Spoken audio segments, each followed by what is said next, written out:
வணக்கம். உடம்பு ஃபுல்லா அரிப்பு இருக்கா? என்ன காரணம்னே தெரியாம அங்கங்க அரிக்கிறதும், அதுவும் பகல் நேரத்துல கம்மியா அரிக்கிறதும், நைட் நேரத்துல அதிகமா அரிக்கிறதும், தூக்கமே வராத அளவுக்கு அரிப்புகள் உண்டாக்குறதும், அதை சொரிஞ்சா அந்த இடத்துக்கிட்ட செகப்பாகிறதும், தடிப்புகள் வர்றதும், அந்த மாதிரி பிரச்சனைகள் உங்களுக்கு இருக்கா? எவ்வளவு மருந்து சாப்பிட்டாலும், எத்தனை டாக்டர் மாத்தினாலும் இந்த பிரச்சனை தீரவே மாட்டிக்குது அப்படின்னு ரொம்ப மனசு நொந்து போய், மன அழுத்தம் வரைக்கும் போய், ஸ்ட்ரெஸ், டிப்ரெஷனுக்கு டேப்லெட் எடுக்கிற நிலைமைக்கு போயிட்டீங்களா?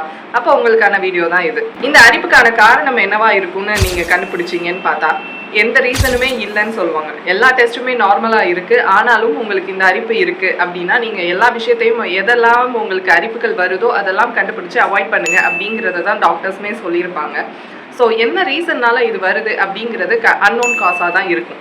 இதை அர்டிகேரியா அப்படின்னு சொல்லுவாங்க. பர்டிகுலர் ரீசன் இதுதான் அப்படிங்கிறத கண்டுபிடிக்க முடியாதது எல்லாமே இந்த அர்டிகேரியா குரூப்ல வரும்.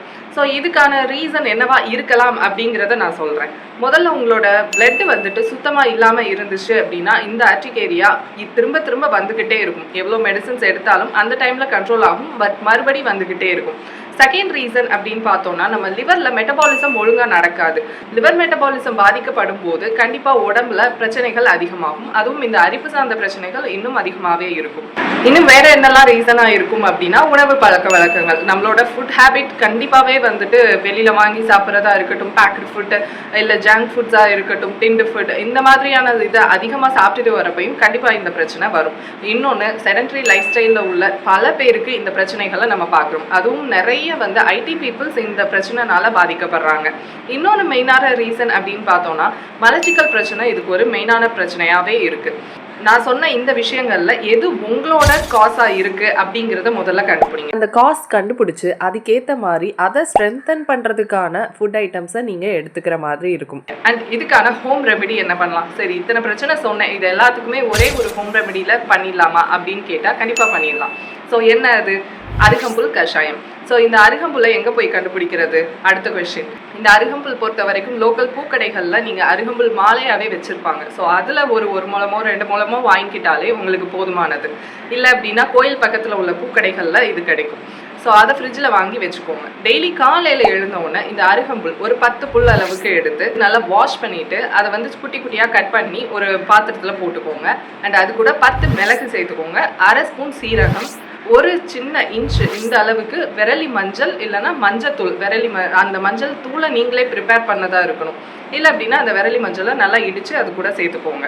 அண்ட் 2 டம்ளர் தண்ணி. இது எல்லாத்தையுமே போட்டு நல்லா கொதிக்க வைக்கணும். எப்படின்னா 1/2 டம்ளராக வர வரைக்கும் அடுப்பை லோ ஃப்ளேமில் வச்சு நீங்கள் கொதிக்க விடணும். அதை வடிகட்டி காலையில் வெறும் வயிற்றில் நீங்கள் இதை குடிச்சிட்டு வரணும். 5 to 7 days இந்த கஷாயத்தை நீங்கள் ரெகுலராக வெறும் வயிற்றில் எடுத்துகிட்டு வர மாதிரி இருக்கும். பல்லு விளக்குனதுமே 1 டம்ளர் தண்ணி குடிச்சிட்டு நீங்கள் இந்த கஷாயம் குடிக்கிற மாதிரி இருக்கும். இந்த கஷாயத்தை யார் கவனமாக எடுக்கணும் அப்படின்னு பார்த்தா, லோ சுகர் உள்ளவங்க கண்டிப்பாக கவனமாக தான் எடுக்கணும். ஸோ இதை எடுத்ததுக்கப்புறம் ஒரு 1/2 hour நீங்கள் வீட்டில் இருக்க மாதிரி பார்த்துக்கோங்க. அதுக்கப்புறம் இது நார்மல் ஆகிடும், ஒன்றும் பிரச்சனை கிடையாது. ஸோ இந்த கஷாயத்தை நீங்கள் எடுத்துகிட்டு வர்றப்போ உங்களுக்கு இந்த அர்டிகேரியா பிரச்சனையிலேருந்து நீங்கள் வெளியில் வந்துடுவீங்க. ஸோ இந்த படிப்படியாக தான் இது கம்மியாகும். ஃபஸ்ட்டு 5 நாள் இல்லைனா 7 நாள் மட்டும் எடுங்க. அதுக்கப்புறமா ஒரு 1 week கேப் விட்டுட்டு மறுபடியும் ஒரு 5 நாள் இல்லை 7 நாள் தொடர்ந்து எடுத்துக்கோங்க. இந்த மாதிரி 3 டைம் நீங்கள் எடுக்கணும். இது நீங்கள் பண்ணிட்டு வரப்போ கண்டிப்பாக உங்களுக்கு இந்த பிரச்சனையிலேருந்து வெளியில் வந்துடுவீங்க. ட்ரை பண்ணி பார்த்துட்டு கமெண்ட்ஸில் சொல்லுங்கள். அரிப்பு பிரச்சனைனால யார் ரொம்ப சஃபர் ஆகிட்டு இருக்காங்களோ அவங்களுக்கு இந்த வீடியோவை ஷேர் பண்ணி விடுங்க. தேங்க்யூ.